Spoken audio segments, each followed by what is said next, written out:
Deputy National Security Advisor from President Trump's first administration, my friend KT McFarland, and the Chair of Urban Warfare Studies at West Point, John Spencer, who's sitting right next to me.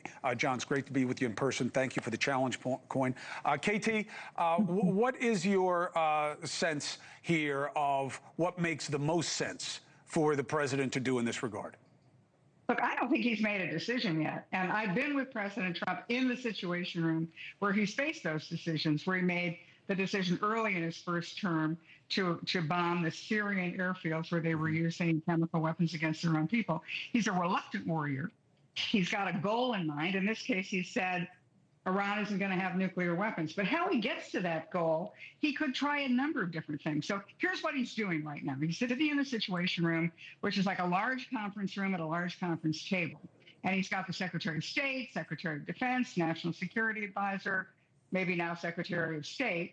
And he's got all the people. He's going around the room, and he's going to say, all right, what are our options? What is the risk of success? What's the risk of failure? What could go wrong? What could go right? He'll probably come up with a couple of options on his own. But his end goal, to always take him seriously, his end goal is Iran's not going to have nuclear weapons. But don't take him necessarily literally when he says, what, today, tomorrow. He's just looking for avenues in. One of the conversations that he's going to be having is, what is Israel's capability? I mean, everyone is now saying it's either U.S. bunker buster bombs or Iran keeps the nukes. Maybe there are other alternatives. Are there cyber attacks that the Israelis could do? Is there espionage that the Israelis could do? We know that they have units on the ground, commando units on the ground, and something they could do just on the ground. The other thing he's going to be looking at is what's happening with the senior leadership of Iran. I think he's playing with the Ayatollah's head when he says, we know right where you are. We know how we could get you anytime. So what is happening in the senior leadership of Iran and the war councils? Is there somebody sitting around that room thinking, gee, I think we're going in the wrong direction, let's have a palace coup?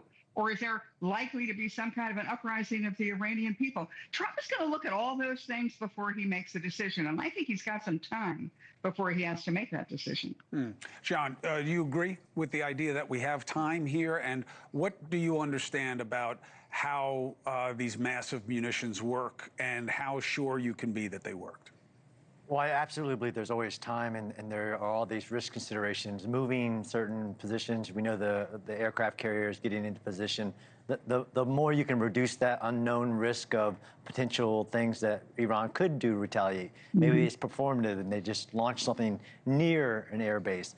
But the penetrators are what they sound like, massive penetrating weapons of over 20,000 pounds.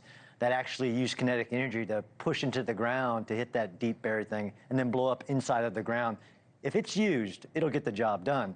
I agree with KT, though. Even Israel called their operation in Syria Operation Many Ways when they put commandos on the ground to go inside the bunker and blow it up from inside. There are many ways to get the job done, but I think we should all agree that it has to be done. How vulnerable are the ships that are necessary to drop those bombs? No, they fly at pretty high rate, and Israel would be a part of this in creating the corridor, just like they did in the opening moments of this. They gained air supremacy and superiority at the same time by taking out the radar and the drones that would catch this up, let alone something to shoot at it. There's always risk. I think the risk has been reduced by Israel.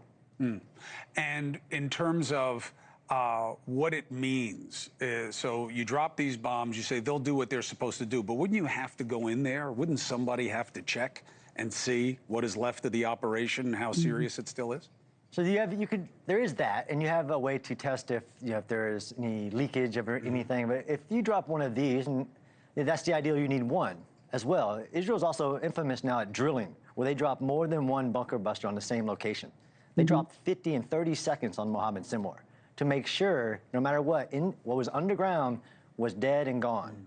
So I don't necessarily think that you need to go and dig it out to make sure you got it. You might have to leave coverage over to in case somebody comes after you and to start poking around, which is a part of the kind of the follow-on operation. KT, how big a deal is it, our vulnerability in the region? Reportedly 19 sites, 40, 50,000 troops on the ground. I mean, the idea that we're vulnerable in that region to somebody trying to retaliate.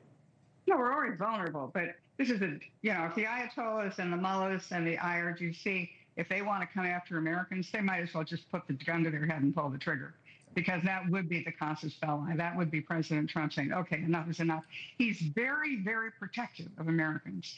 And he has said, whether it was to the Taliban or to others, you harm the hair on the head of one American, and I'm coming after you.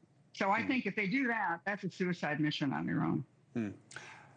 Anything to add at this point? Or you think we are where we are and we see what happens next? Absolutely. And I think the president is some people say things, they don't mean it. I think he means it. If any American or American installation is.